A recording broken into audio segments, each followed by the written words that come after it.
Good morning, All Generations Church. Welcome sa ating simbahan. And for those who are going to watch online, welcome to all of you. At yun nandun sa likod, welcome sa inyong lahat. So today is my first official preaching for All Generations Church. Salamat sa Panginoon. Hindi po nangyari to ng November 1. At ngayon ay November 2, buhay ang mga kaluluwa. Amen. Let's give a big hand for our worship team, kila Pastor Fritz. And let me tell you, si Pastor Fritz was here, just shout out sa kanya. In that worship, where he was singing about healing, he was singing about hope. Let me tell you, si Pastor Fritz is going something, si Chris, yung kanyang asawa is going through something right now. And it's a joy to see when we are down, we can still worship the Lord. Amen. So, many of you still don't know me. And as I preach and be with you, maybe we can know each other better. Wag po kayo mahiya magtanong sa akin. Any question under the sun. Okay ba ho yun? So don't be shy. And I have with me here, of course, my wife is here. At saka yung aking anak, si Jack, at saka si Julie. Can you please stand so they can know you? At nandito ba Sheila? Wala, probably not. You may be seated, Jack. And siya po ay ang pastor ng Hillsong Manila sa BGC. Hindi ko sabihin ko anong oras, baka mas gusto niyo yung mas bata kaysa akin. Ayan. I don't know all of you. Pero sigurado ako sa dalawang bagay ngayon para sa lahat sa inyo. Number one, God wants to reveal more of Himself to all of us. Amen. As individuals, as families, as church, gustong ipakita ng Panginoon kung sino talaga siya sa atin. Number two, God does not only want to reveal more of Himself to you, God wants to do more in all of you. Amen. He wants us to experience Him more through His Holy Spirit. So today's message title is, let's read it together, ready, set, go. Always moving forward. Yan. Alam nyo ba tayo ginawa ng Panginoon? We were designed by God to move forward. Tama po ba? Nasaan ang ating mga mata? Ayun, nasarap. Nasaan ang ating mukha? Oh, sarap rin. Nasaan ang ating mga paa? Oh, medyo sa harap, nakaturo, tama? Yung ating mga kamay, nasaan ating mga kamay? Oh, sa gilid, siyempre. Pero pag tayo naglalakad, it's always moving forward. Amen. So when God designed us, He intended for us to always move forward. But the problem is this, ito pong problema, some of us don't want to move at all. Ayaw nating gumalaw. And there's a word that I want to teach all of you, and the word is called status quo. Everybody say, status quo. Yan. Ang ibig sabihin po niyan is the current state of things. O sa Tagalog, ang kasalukuyang kalagayan. Yung ngayon is status quo. And many people are fine with it. Okay lang sa kanila yon. We are contented, no? And the Bible really talks about being contented. Pero there are some things that we cannot just be contented about. Mamaya po ituturo ko yan. Now, let me ask you, how many of you are contented generally in life? Say amen.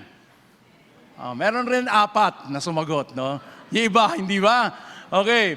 Gawin natin specific. How many of you are contented right now in your finances? Say amen.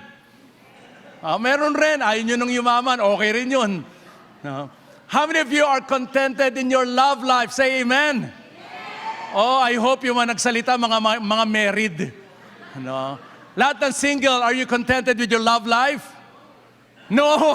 Ang lakas ng no, ikaw ba yun? Hindi. Ang lakas ng no na yun, ha? How many of you are contented in your career? Well, right now, it's fine, right? Pero ito pong gusto ko sabihin. God always wants us to be better today than yesterday and better tomorrow than today. So in other words, dapat may mga progress sa buhay. So, there is always better. Sabihin mo sa katabi mo, there is always better. Yan. Alam niyo po, nung bata ako, pinapanood ko po itong cartoons na ito. Let's show the picture. No, sino nakakilala dyan sa tatlong yan? Si Popeye, Sino yan? Si Olive at saka si Brutus or Bluto, depende kung ano yung pinapanood ninyo, no? And of course, some of the kids, they don't know, no? Pero sa nakakaalam, at paki-finish nga itong line na to, I'm Popeye the Sailor Man. O yun, no? Lahat ng sumagot, matatanda. And we know the story, di ba? Lahat ng episode ng Popeye is always si Popeye binubuli ni Brutus. At yun ang binubuli siya dahil kanino? Dahil kay Olive. Ngayon tingnan niyo po si Olive, sa buong buhay ko talaga hindi ko matandaan kung ano mayroon sa babaeng yan. Ba't pinag-aagawan ng dalawa? So, si Popeye would always be beaten up. Palagi siyang bugbog sarado kay Brutus kasi mas malaki si Brutus. And of course, there's a moment na habang binubugbog siya, there's one thing that Popeye would always say. Anong sinasabi ni Popeye? Kung sino man nakakalam, lilibre ko sa Starbucks. Tugigaraw.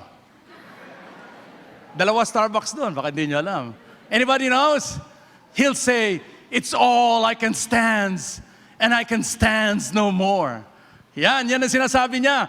And then what would he do? Anong gagawin niya? He'll get a can of what? A can of spinach, right? Tapos gaganin niya, pag nainom niya, pag nakain niya, he'll start beating up on Brutus. You know, there are times in our life we should say that same thing. It's all I can stand no more. Now, the status quo is able to stand everything. Kaya niyang pagtiisan lahat ng bagay. We even have a verse for it. Philippians chapter 4. Let's read it together. Ready, set, go.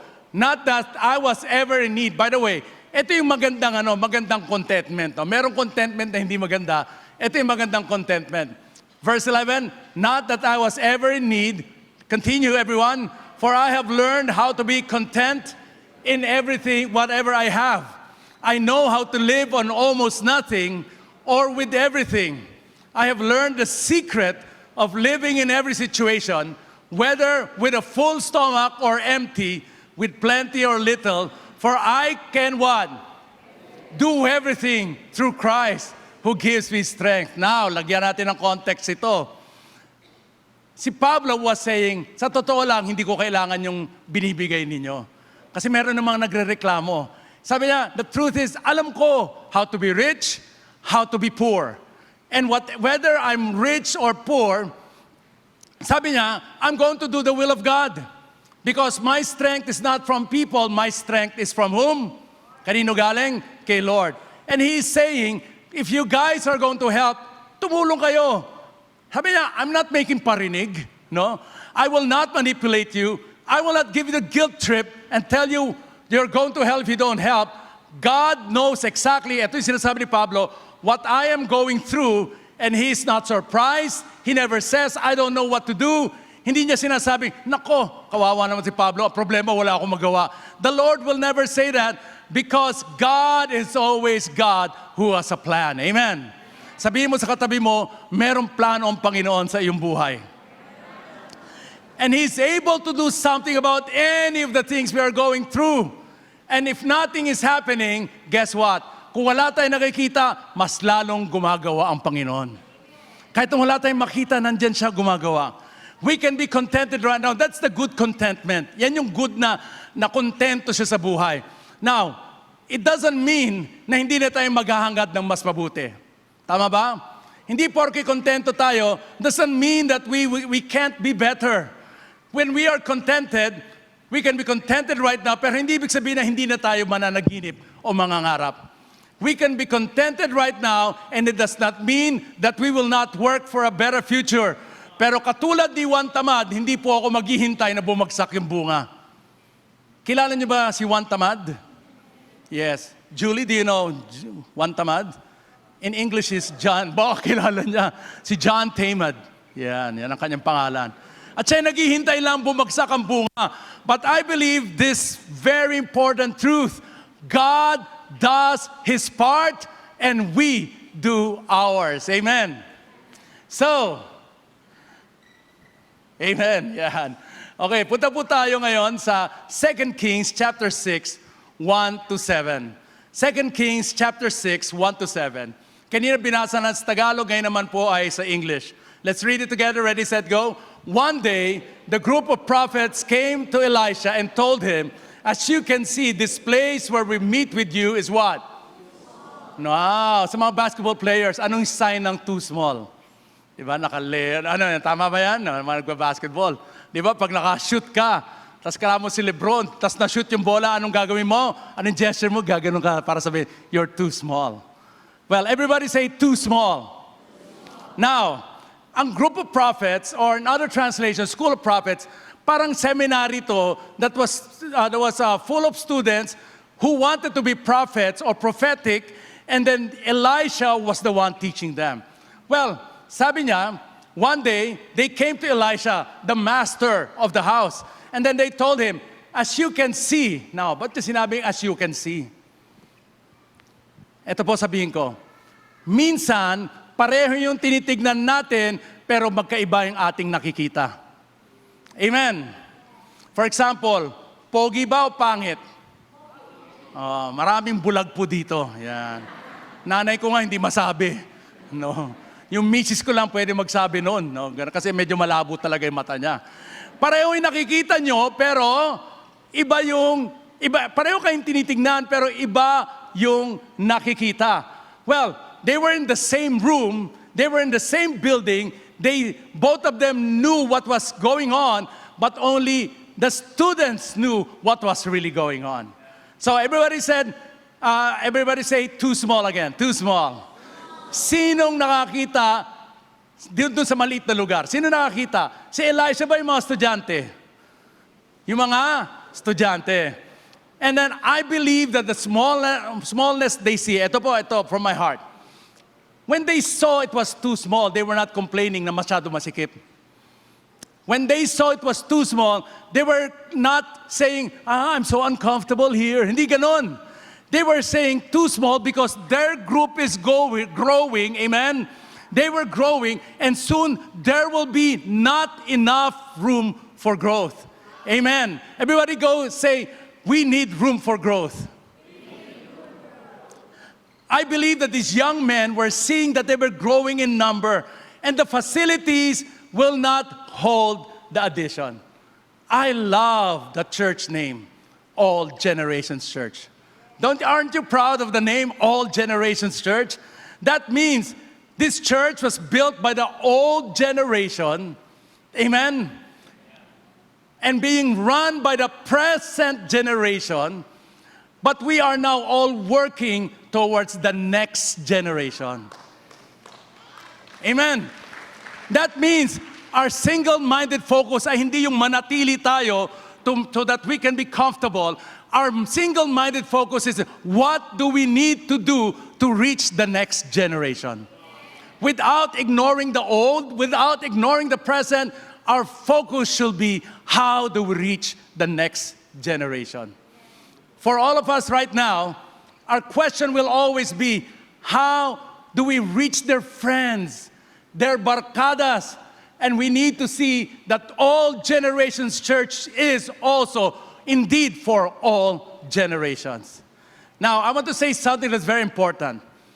The great enemy of success is success. Okay na has become our mantra. Okay na yan. Pwede na means we have not really given our best. Verse 2, let's look at verse 2.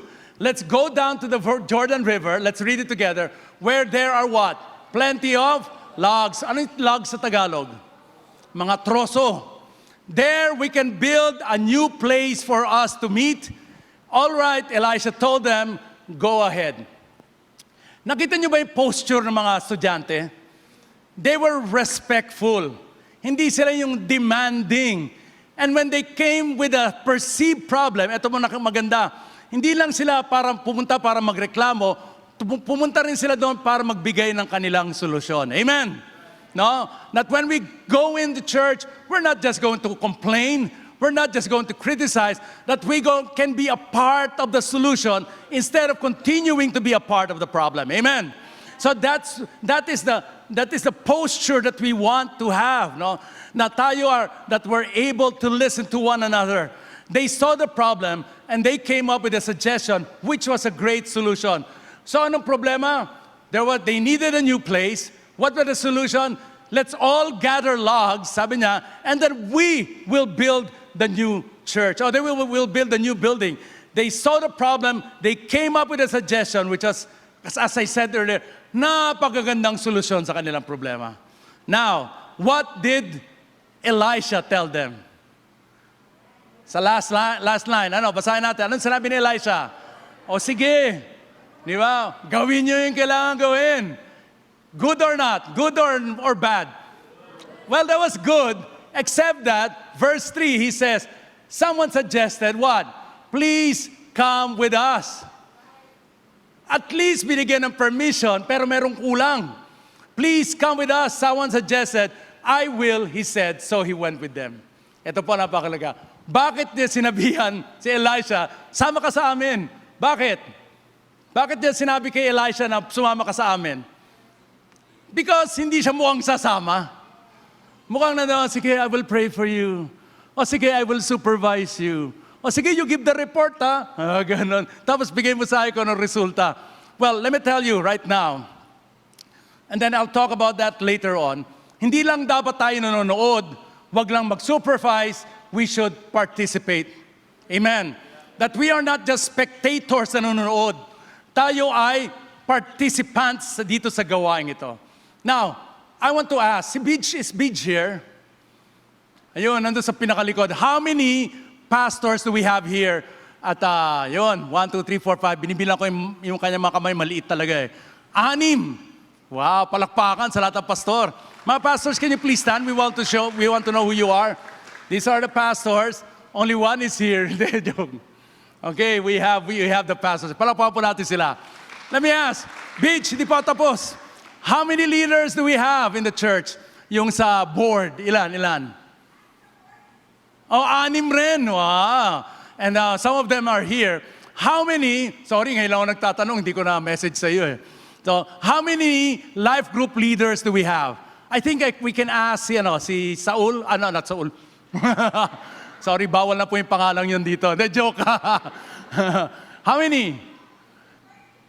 35 life group leaders. Palakpakan po natin. If you are a life group leader, we want to know who you are. Kayo ay life group leader, huwag kayong mahiya, huwag mahiya. Yan ang ating mga life group leaders. Sit down, you may be seated. How many are involved in ministry? I asked you that question during our last meeting. How many? 50 are involved, 50 plus are involved in ministry. Whether you're an usher or ikaw ay nasa band, please stand up. We want to recognize who you are. Palakpakan po sa kanila. Some of them are the ones serving coffee, serving bread and all that. Now let me tell you, in this church, we want 100% participation. Amen. That you will find your place in this church to serve the Lord in this church and to serve others in this church.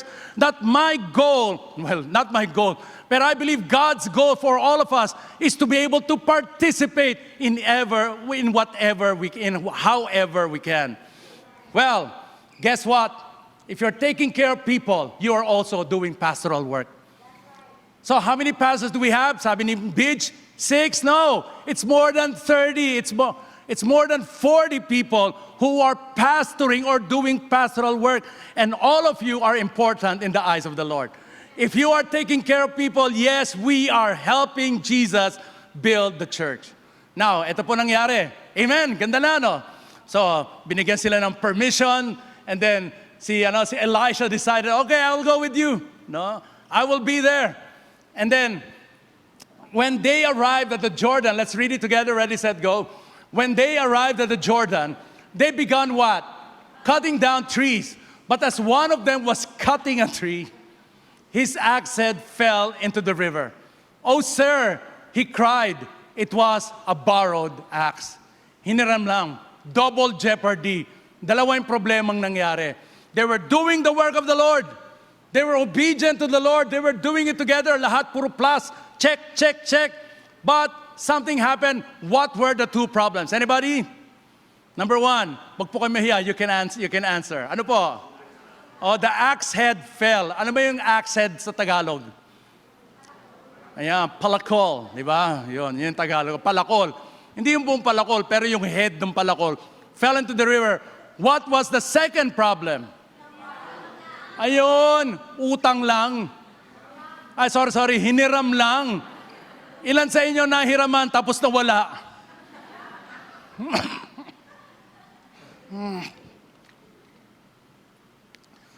Ang palakol, sorry, medyo malutong yan hiram lamang. Iba talaga pag kasama misis mo, no? Grabe, binigyan lang ng tubig, pinalakpakan nyo pa.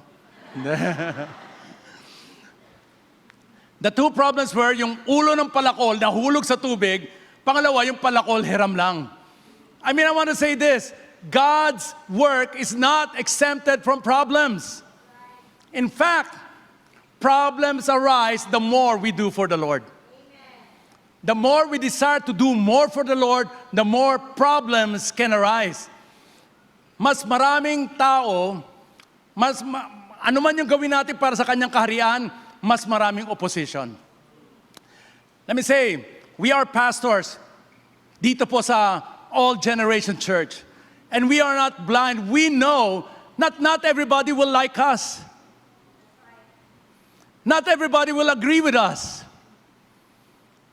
And if everybody agrees with us, and everybody likes us, then we have a problem. It may be because we're not doing the work of the Lord. Now, sa totoo, ang isang marka ng gumagawa ng kalooban ng Panginoon ay sa dami ng problemang dumarating. The more we do, the more we're going to face problems. But praise God, amen.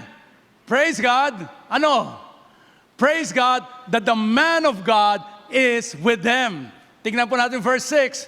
Where did it fall? Wow, dati Elisha lang siya. Ngayon, ano na siya? The man of God asked. We have to remember that. Mamaya, babalikan natin yan. When he showed him the place, let's read it together, ready, set, go. Elisha cut a stick and threw it into the water at that spot. And then the axe head floated to the surface. Grab it, Elisha said, and the man reached out and grabbed it. Wow. Now, alam po natin yung axe head, yung palakol. Saan gawa po yun? Bakal. Ang bakal ba'y lumulubog o hindi?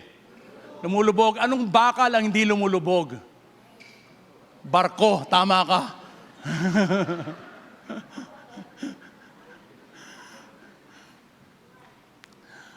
Merong bakal na hindi lumulubog. Pero itong bakal na to lumubog. Alright. Makita po natin, mamaya we'll go back to there. Let's to this. But I want to say right now, some lessons. Number one, it's in your notes. You're taking down notes. Pwede niyo po isulat dyan. The enemy of better is good enough. The thing that holds us to be better ay, okay na yan. The thing that holds us to become better, to reach out, to move forward is, pwede na yan eh. Okay na yan. Now, the problem that they had was that the room or the building they were in was what? Anong problema? It was what?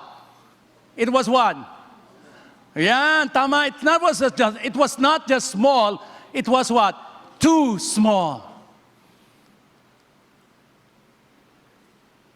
Hindi lang maliit, pero napakaliit. As I said earlier, we see the same thing, but we are not saying the same thing. Now, I want to say this. All Generation Church is not a building. It's us. Sabihin mo sa katabi mo, All Generation Church ka pala. That means we are not a social club. That we are not a country club.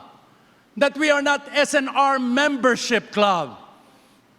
All that we do, the fellowship that we have, the worship, lahat ng training gagawin natin, and this huge, beautiful building that we have exists not for us, it exists for those who need to know the Lord.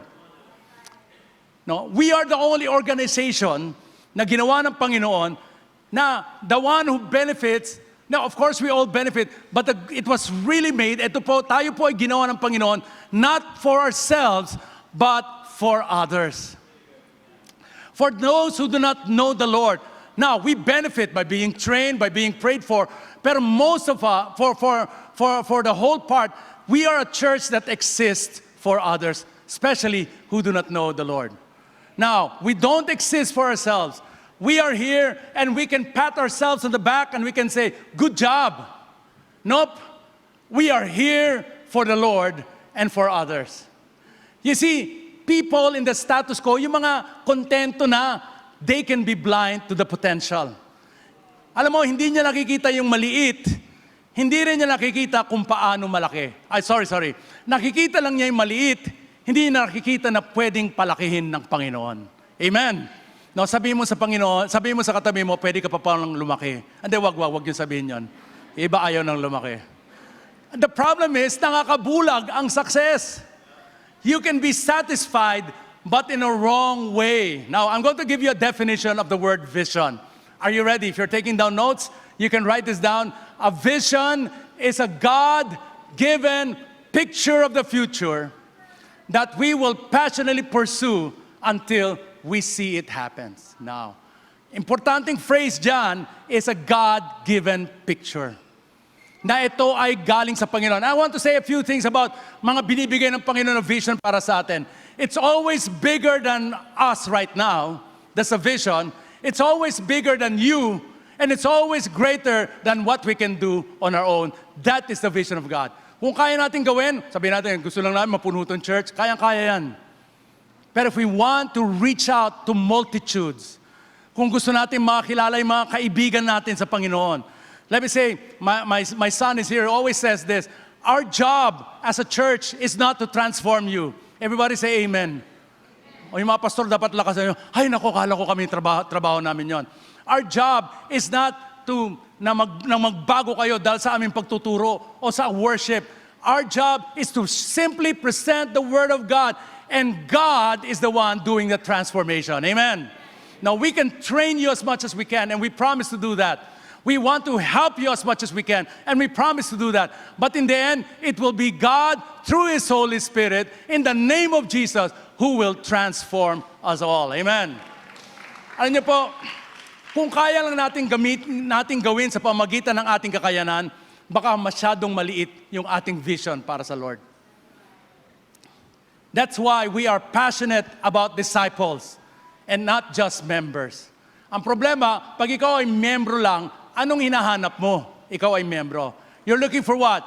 Nagmembro ka sa SNR, nagmembro ka sa Riviera, nagmembro ka sa isang whatever, no? Anong hinahanap mo? You're looking for benefits. Yan, no? Ano bang para sa akin dito? Whereas a disciple of the church, so although you're a member of the church, we want to see you more than as members. We want to see you as disciples, wherein we all will say, hindi yung ano yung para sa akin dito. Ang tanong natin palagi is, anong magagawa natin para sa Panginoon? And that makes the whole difference. Number 2, to be greater, everyone must be engaged. Amen. So, number 2, tingnan natin yung verse, each of us can get a pole. No, sinabi po natin dito, we must be engaged. That means lahat tayo gumagawa, and I've talked about that earlier. And don't worry, kahit na maliit lang ang iyong contribution. Ang maliit na contribution sa mata ng tao ay malaking contribution sa mata ng Panginoon. So don't worry about it. No? Sabi ng Biblia, Zechariah 4:10, it's not there. Do not despise these small things, for the Lord rejoices to see the work begin. Alam mo, sino dito mga single na babae, taas ang kamay, wag po kayo mahiya. Yan. If you're single, raise your hand. Wag kayo mahiya. May isa lang yan, dalawa. No, meron pa ba? O lahat nasa Sunday school? How many are single na men? Single men, raise your hand. Di ba, okay lang na may maliligaw sa iyo. Sa iyo tuloy ako nakatingin, ikaw nasa harapan eh. Okay lang manligaw sa iyo kung mahirap siya ngayon. Basta may ambisyon. Tama ba? Basta meron siyang pursige. Okay lang manligaw kahit na hindi siya ganun kaangat, pero alam natin na gusto niyang umangat. Ang problema, yung angat na, pero walang pakialam sa buhay. It doesn't matter how you begin, it only matters how you will end. Amen. So, importante po yan. Perseverance is always important. Alam mo yung perseverance, ito pa yung larawan ng perseverance. Everybody say perseverance. Ito yung gutom ka na pero mukha kang busog. Ibig sabihin, hindi ka nagre-reklamo, hindi ka naglalakalo, gutom na ako, hindi ganun, no? Talagang, okay lang.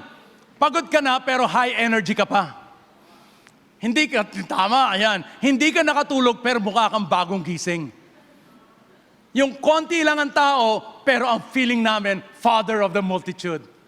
Let me tell you, if we persevere, I'm going to tell you this, God is going to work wonders in our life, and we are going to see more in our life. Amen. That's why we say, status quo is unacceptable. Fortunately, Elisha said, go. And I want to say this, very important. Let's read this together. Ready, set, go. Okay. What do you want to say? If you want to change, let's read it. Ready, set, go. If you want to change, you cannot remain where you are. Kung gusto natin talagang magbago, hindi tayo pwedeng manatili kung nasaan lang tayo. Number 3, leaders lead by example. Leaders all serve. Nakita natin kanina yan. One of them said, won't you please come with your servants? And we know this, as leaders of the church, we serve the church. As pastors of the church, we serve the church. As the board of the church, we serve the Lord because we serve you because we all serve the Lord. We lead by example. And here's the beautiful thing. In my life, ito po sa buong buhay ko, I've been a kid in a church. I came to know Jesus when I was 12 years old. The church was started dun po sa sala namin, Bible study, and naging Cainta Baptist Church. It has grown to be a youth church. And let me tell you, growing up, I have done everything in the church. I have taught kids, I have taught teenagers, nagturo na ako sa mga adults. Not only that, nakapaglinis na ako ng simbahan, nakapaglinis na ako ng CR, yun ang ina-assign sa akin. And let me tell you, I've gone on missions, I've done everything. I've been an usher, I've been a preacher, I've done that in the church. And this is a beautiful thing. I do it with joy in my heart. You know what? I get to do it for the Lord. No, hindi po to yung, ay nako, ito na naman, pupunta naman sa simbahan. It's a great joy for me to be in the church, to be with the people of God. Yan po ang gusto ko iparating sa inyo. Number 4, when you are doing God's work, something can always go wrong. Things can go the way you did not expect. And the difference between expectation and reality is always disappointment. But let me tell you, if things go wrong, we can call on God for help. Now, why? Number 5, building a church is a spiritual work. Jesus said, I am building the church. Not the pastors, not the leaders, not the life group leaders, but guess what? He invited us to join Him in building the church, and for that, we are grateful. The leaders here are servants. The leaders here are not tambay leaders. We can step in and do something because a man of God is always necessary in the work of God. Amen. Now, makita po natin, anong ginawa niya? What was the problem? Nahulog yung palakol. Anong ginawa niya? He got a stick, which is unusual, tapos tinapon niya kung saan nahulog. Kakaiba ba yun? Iba, magdadive na doon, hanapin yon. Pero itong man of God, he took a stick, he threw it in the water, and let me say today, our important ministry is the ministry of restoration. Yes, you may be broken, but God is here to restore you. Yes, you may be lost, but God is here to restore you. Yes, you may be problematic, but God is here to restore you. Why? Because the man of God is always ready to help you be restored unto the Lord. Amen. Now, the gospel restores, which is the message of the gospel. That stick that we carry, of course, it's just a stick. One day, in the New Testament, there was another trick. There was another stick, not a stick. It was a tree. It was just made of wood. It did not mean anything. But Jesus was crucified on that piece of cross. And when He was crucified, He meant for it to be a symbol of our restoration back to God. You see, wag natin kalimutan, we're building a church not because of numbers. And let me say this, when we get stuck with numbers, we have lost our vision. Pag nandun lang tayo sa statistics, now statistics are important. Every Tuesday, we go through that. But let me tell you, if that is the focus, then we have lost our mission. Because our mission is not just magpalaki. Our mission is always so that many people can come to Jesus in saving knowledge. That they can be restored to God. Now let me say that nobody is perfect. We need to repent and be restored. Now, imagine if the man of God did not join them. Yung School of Prophets, uuwi ng duguan. Discouraged sila pag-uwi. Yung project incomplete, at least hindi ghost project. Di ba? Pero may utang pa. Ano yung utang? Yung ACSED pag-uwi nila. Number 6, most important part. Expect the hand of God. Expect the help of God. Verse 7, lift it out, he said, the man reached out his hand and then took it. Now, pansinin niyo po, no? Pwede naman bigla na lang si Elisha, eto na, darating na yung ACSED, tadjang! Ganun, mamaya, hawak niya na, parang Thor's hammer lang, no? Pero what happened? God, what did I say earlier? God does His part. We do our part for the glory of God. Amen. Now, kapag may pinapagawa ang Panginoon, go and build. Huwag maging pabigat sa mga gawain ng Panginoon. At huwag maging bulag sa pinapadagdag ng Panginoon. Kung mukhang imposible, ibigay kay Lord. Kung meron siyang ipagagawa, not that we have all the resources, but when we do God's will, we have all of the resources that we need. We don't need to be like another church. We don't need to have the resources of another church. What God is asking us to do right now, He already provided for all the things that we need to do for what we need to do right now. Amen. In the end, Jesus is the one building the church. And He invites us to join Him. I'm going to ask the worship team to come up. And our keyboardist to play something. We'll be singing How Great Is Our God later. So be prepared for the chorus.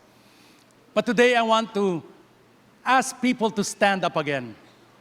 This time, no, upo muna kayo. Ayan. This time, ito pong gusto kong pakita. If you have been here from the very beginning, how old is old Jen? 50 years, wow. If you have been here from the very beginning, maring bata ka pa noon, I want you to stand up. I want you to stand up. Meron ba ho? Oh, meron rin. Nandito, palakpakan po natin sila. Please remain standing, ma'am. No, here from the very beginning. What about you were here during the first 10 years? I want you to stand up. Noon siguro nasa Bible study lang. Tama po ba? If you were here for the second to 10 years, ayan, si Kuya Ding and everybody, no? Please remain standing, ma'am. Yung from the very beginning. If you were here for the first 30 years, stand up. Please remain standing. First 30 years, palakpan po natin sila. Now, I want to say this. These are the people who are the foundation of this church. Of course, Jesus is the foundation. But they were the ones when it was still difficult. They were the ones who were here nung wala pa pong building. They were the ones who were here when they were still small. But guess what? They persevered. And because they persevered, here we are right now. First 40 years. 40 years. Andito na kayo. Please stand. Remain standing. Lahat na nakatayo. 40 years na kayong kasama dito. Yan. Eto, maganda. How many of you, palakapan po rin natin sila, 40 years. How many of you have been here for the past 10 years? I want you to stand up. At kung kayo ay nakaupo, lahat tatayo. No?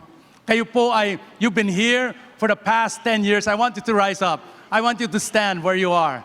Palakpakan po natin ang isa't isa. Let me tell you, and we have visitors, siguro first time, I want you to stand up na kasi nandito na kayo eh. Alangan mo hindi kayo kasama. I want you to look around. Tignan niyo yung mga katabi niyo. Sabihin niyo sa kanila, we are partners in building the church. Kami po ni Ruby, we can ask them to start playing something. Kami po ni Ruby, Rubes, I want you to stand here. We want to say, we partner with you in building this church. We partner with the Holy Spirit. We partner with those who have been here from the very beginning. We partner with those who have been here in the middle. And we are excited to be partners with those who are new in the church. And all of us are going to be used by God. Everybody stand as we sing this song. All of us are going to be used by God. But in the end, God gets all the glory. God gets all the fame. God gets all the credit. And we are just thankful that God is allowing us to be a part of His work. For that, oh Lord, we are eternally grateful. Thank you, Lord, for the reminder that it's your Son, Jesus, who is building the church. And we gladly join Him. We have been invited and we say yes. And there are some here right now who still needs to say yes to you. I pray, God, that we will all just join you where you are. Let me pray also for those who need to know Jesus. If you've never given your life to Jesus, just say a quick prayer. Say, Lord, I surrender my life to you. Binibigay ko po sa inyo ang aking puso, ang aking buhay. And I want to be a part, Lord. Kung ano yung ginagawa nyo, I want to join you where you are. Salamat, Panginoon, for your salvation. Thank you, Lord, that Jesus died on the cross for me, for the forgiveness of my sins. Salamat, Panginoon. And all of God's people will say, amen and amen. Let's give the Lord a big hand of praise as we sing the chorus of the song, How Great Is Our God? Because in the end, it's about how great our God is. Amen.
Our Father in heaven, Lord, dismiss us with your grace.